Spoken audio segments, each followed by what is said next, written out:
बल्कि सच्ची है। एक ऐसी कहानी जो हकीकत है। ये बहुत साल पहले की बात है। शदीद गर्मी का मौसम था, सूरज की तपिश बहुत तेज थी। सुल्तान अरसलान और उनका लश्कर मुनज़िकत के सामने आकर ठहरा और वहां उनके मद्दे मुकाबिल बाज़ंतीनियों का एक ताकतवर लश्कर था, सीसा पिलाई दीवार की तरह। ऐसा लगता था कि जमीन लरसने वाली है और आसमान गिरने वाला है। उस लश्कर के खौफ से चरिंद परिंद तक छुप गए थे। तमाम सिपाही सीधी लकीर में खड़े थे और उनके सुर्ख दुम वाले घोड़े गहरी सांसें ले रहे थे और हमले के लिए तैयार थे। ऐसे में अली सल्जुक के निडर जांबाज सुल्तान अरसलान, जिन्होंने समंदरों और सहराओं की परवाह किए बगैर और हर तूफान से डरे बिना दीन की सरबुलंदी के लिए कफन पहन लिया था। सुल्तान अरसलान एक बहादुर जंगजू था। तूफान की सी तेजी के साथ अपने घोड़े पर सवार हुआ और अपने लश्कर के सामने आ खड़ा हुआ और बुलंद आवाज से, जो 7 समंदर पार तक सुनी जा सकती थी, उसने उन्हें मुखातिब किया। मेरे सिपाहियों, इस मैदान जंग में सिवाय रब्बे कायनात के और बादशाह नहीं है कोई। सिर्फ वही जात है, वही है जो हमारे माल और जान का मालिक है और कोई नहीं। अगर कोई इस जंग का हिस्सा नहीं बनना चाहता और दिल में मरने का खौफ रखता है तो मेरी तरफ से उसे पूरी इजाजत है, वो जा सकता है।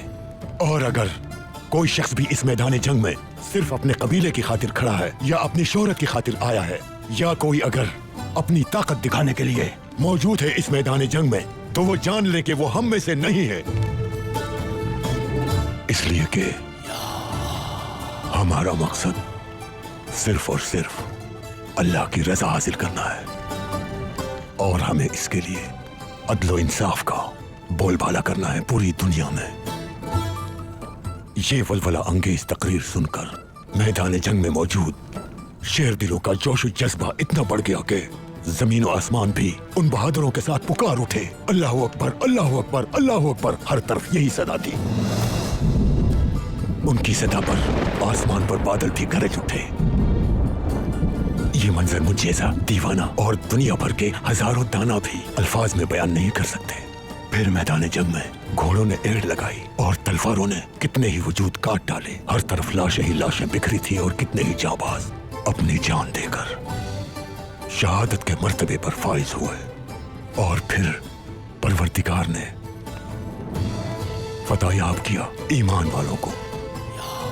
काफिर और मुनाफिकीन का जुल्म और तकब्बुर खाक में मिल गया, नाबूद हो गया। और फिर रोमन डिवीजन, जो शिकस्त खुर्दा फौज का कमांडर था, घुटनों के बल सुल्तान के सामने पेश किया गया। वो अपनी मौत के खौफ से थर थर कांप रहा था। सुल्तान अरसलान उसके पास आए और उसे बाजुओं से थाम कर कहा कि आप मेरे मुअज़्ज़िज़ मेहमान हैं। सुल्तान ने उसका वक़ार मजरू नहीं होने दिया। कुछ अरसा वो उन्हीं के पास मेहमान रहा और फिर उसे बाज़ंतीन भिजवा दिया गया। उसके बाद क्या हुआ? उसके बाद बताता हूँ क्या हुआ। उसके बाद सुल्तान अरसलान ने दुश्मन की फौज के जिस कमांडर को माफ कर दिया था, रोमन डिवीजन, बाइजेंटीन ने उसे माफ नहीं किया। उन्होंने उसकी आंखें फोड़ डाली और उसकी बीवी को गुलाम बना लिया और उस कमांडर को मरने के लिए एक जजीरे पर भेज दिया। काई कबीले के बहादुर बच्चों, हमेशा तुम्हें मजबूत और बहादुर बनना है। दुश्मन की ताकत देखकर कभी भी तुम्हें घबराने की जरूरत नहीं है। खुद को इतना बहादुर बना लो कि लोग तुम्हें सुल्तान अरसलान जैसे बहादुर से तशबीह दें। अल्लाह तुम्हें दुश्मन पर हमेशा गालिब रखे। क्या पता वो तुम में से पहले ही किसी को चुन चुका हो और तुम में से ही कोई एक दिन सुल्तान अरसलान बन जाए।